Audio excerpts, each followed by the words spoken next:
Vendredi 19 septembre 2025, mesdames et messieurs, bonjour. Un dialogue sous-régional de haut niveau sur les architectures de paix a commencé ce jeudi 18 septembre et prend fin ce jour à l'hôtel Sofitel de Cotonou. Il porte sur le renforcement de la gouvernance et des mécanismes de consolidation de la paix en Afrique de l'Ouest. C'est le ministre de l'Intérieur et de la Sécurité publique, Alassane Seydou, qui a présidé la cérémonie officielle d'ouverture en présence de la coordonnatrice résidente du système des Nations Unies au Bénin. Était aussi présent un parterre d'invités et de participants venus de la sous-région. Ce dialogue intervient dans un contexte où, malgré les efforts des gouvernements ouest-africains et sahéliens, les menaces terroristes persistent, lesquelles menaces rendent nécessaires des mécanismes régionaux cohérents de prévention et de gestion des conflits. Il faut dire que c'est le PNUD, Programme des Nations Unies pour le développement, en partenariat avec le gouvernement béninois, qui a pris l'initiative de cette rencontre pour proposer un cadre de coopération et pour l'ensemble des pays du Golfe de Guinée. Un atelier sur le plaidoyer à l'endroit des partis politiques pour la participation des femmes à la vie politique, pour l'instauration de 30% de femmes sur les listes électorales s'est tenu hier au Champ d'Oiseaux à Cotonou. Au cours de l'atelier, il a été procédé à la signature d'un mémorandum par les partis politiques. C'est le maire de la commune de Cotonou et président de l'Association nationale des communes du Bénin, ANCB, Luc Setondi Atropo, qui a procédé à l'ouverture des travaux. La présidente du réseau des femmes élues locales d'Afrique, chapitre du Bénin, Refela Bénin, et le maire de Kétou ont salué le programme, l'engagement des participants. Cet atelier a reçu l'appui de l'Association internationale des maires francophones. Une autre actualité à présent, le programme d'assainissement pluvial de Cotonou, PAPC, met les bouchées doubles pour réduire les inondations récurrentes et renforcer la résilience urbaine grâce à la réhabilitation des bassins versants.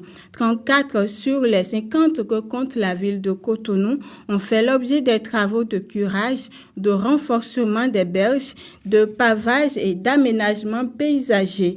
Autrement dit, plus de 146 km d'ouvrages ont été réalisés avec l'appui de la Banque européenne d'investissement, la Banque mondiale et l'Agence française de développement.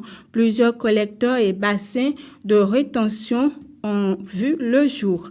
Le gouvernement béninois entend poursuivre la réhabilitation des 16 bassins restants et renforcer l'entretien, la sensibilisation citoyenne pour faire de Cotonou une ville modèle en gestion intégrée des eaux pluviales. Autre information, la rentrée scolaire marque un nouveau départ pour chaque enfant.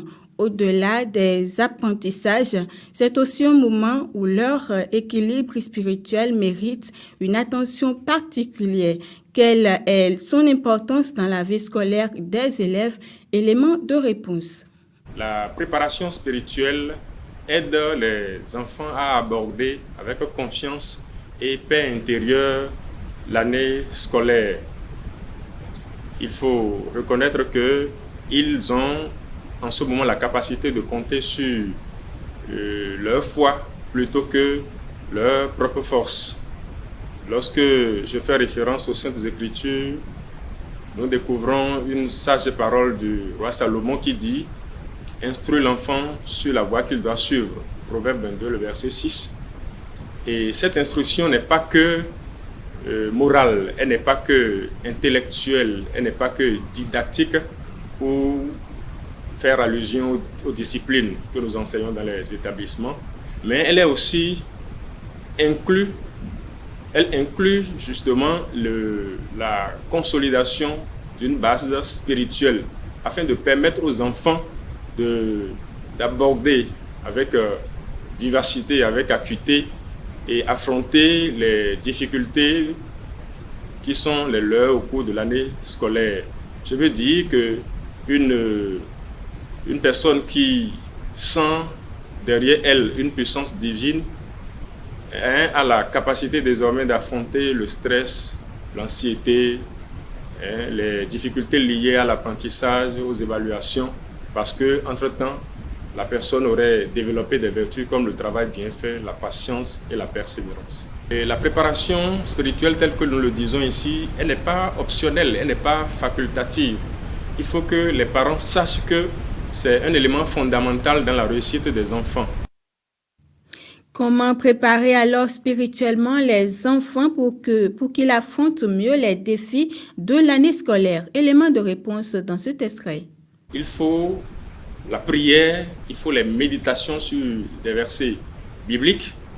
Et vous savez, l'exemple que je peux trouver ici, c'est par exemple la prière sur la sagesse. Dans l'épître de Jacques, le chapitre 1er, le verset 5.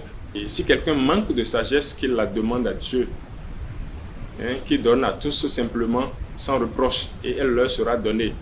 Nous savons que la sagesse est très importante dans l'apprentissage, et il faudrait que les enfants soient appliqués à ce qu'ils doivent connaître au contenu notionnel qu'on leur enseigne dans les différentes classes. Donc, lorsque les parents s'évertuent quotidiennement à leur apporter ce soutien spirituel à travers la prière, à travers les méditations, les enfants sont très aguerris pour affronter l'année scolaire. Les élèves et apprenants sont exposés à tout genre de menaces aujourd'hui.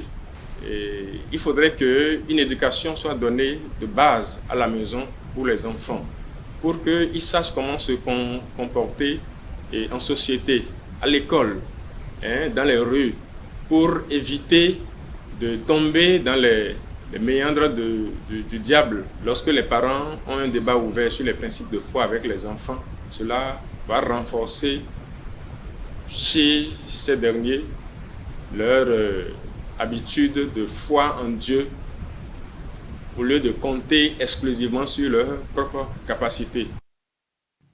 En interactualité, la France suspend sa coopération antiterroriste avec le Mali et expulse 2 diplomates maliens. Les 2 diplomates ont jusqu'à demain samedi pour quitter le sol français. Cette décision fait suite à l'arrestation en août d'un diplomate français par le Mali. Ce dernier est soupçonné de travailler pour les services de renseignement. Des accusations qualifiées par la France d'infondées qui réclame sa libération immédiate, s'appuyant sur son immunité diplomatique. À noter que les relations entre la France et le Mali se sont fortement dégradées depuis les coups d'État militaires de 2020 et de 2021 au Mali. Une note sportive à présent, la première journée de la Ligue des Champions a connu son épilogue dans la soirée de ce jeudi 18 septembre 2025. Pour les rencontres d'hier, Monaco a été tenu en échec sur la pelouse des Bruges, 4-1. Manchester City et le FC Barcelone ont entamé leur campagne de la meilleure des manières en s'imposant face à Naples 2-0 et Newcastle 2-1. La deuxième journée va commencer le 1er octobre prochain avec plusieurs rencontres à l'affiche. Et c'est tout pour ce 12h30. Mesdames et messieurs, merci pour votre attention renouvelée. Suivez-nous également sur TikTok, Facebook, Instagram, YouTube et X.